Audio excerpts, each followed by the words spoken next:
بسم اللہ الرحمن الرحیم۔ السلام علیکم۔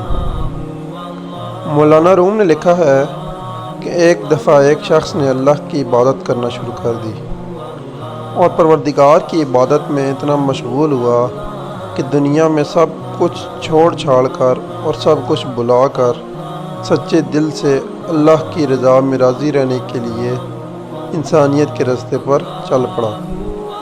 مولانا روم کہتے ہیں کہ ایک وقت وہ آیا کہ اس کے گھر میں کچھ کھانے کو نہ بچا، اور ہوتے ہوتے وہ وقت بھی آیا کہ گھر باہر سب ختم ہو گیا، اور وہ شخص چلتے ہوئے موت کے انتظار میں گلیوں میں گھومتا پھرتا کہ اب پلے تو بچا کچھ نہیں، تو انتظار ہی کر سکتا ہوں کہ اللہ کب سنبھال لے۔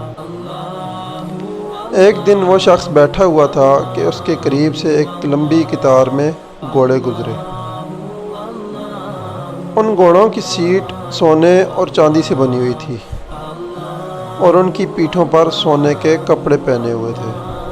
ان گھوڑوں پر جو لوگ بیٹھے تھے وہ کسی شاہی گھرانے سے کم نہ لگتے تھے۔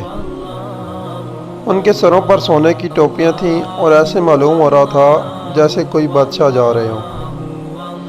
اس شخص کے دریافت کرنے پر اسے بتایا گیا کہ ساتھ والے گاؤں میں ایک بادشاہ ہے، یہ سب اس کے غلام ہیں اور بادشاہ کے دربار میں جا رہے ہیں۔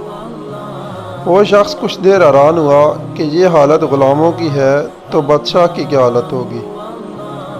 اس نے آسمان کی طرف سر اٹھا کر کہا، میرے بادشاہ، میرے مالک، میرے اللہ، شکوہ تو تجھ سے نہیں کرتا، لیکن اس بادشاہ سے ہی غلاموں کا خیال رکھنا سیکھ لے۔ اتنی بات کہہ کر وہ شخص چل دیا۔ کچھ دن گزرے تو ایک بزرگ آئے اور اس کا بازو پکڑ کر اسے ایک جگہ لے گئے جہاں وہی غلام اور وہی گھوڑے تھے، اور وہ شخص دیکھتا کیا ہے کہ کسی گھوڑے کی ٹانگ کٹی ہوئی ہے، کسی غلام کا دڑ گھوڑے کی پشت پر پڑا ہوا ہے، کسی غلام کے ہاتھ کٹے ہوئے ہیں، کسی کے سر سے خون نکل رہا ہے اور کوئی گھوڑے کو زخمی حالت میں واپس لے کر جا رہا ہے۔ وہ شخص بہت حیران ہوا اور بزرگ سے پوچھا، جناب آپ کون ہیں اور یہ سب کیا ماجرا ہے؟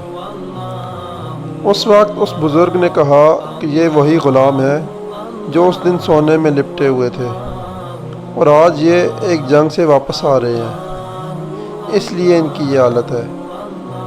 مجھے خواب میں بس اتنا کہا گیا ہے کہ اسے کہنا بادشاہوں کے لیے قربانیاں دینا بھی ان غلاموں سے سیکھ لے۔ سبحان اللہ۔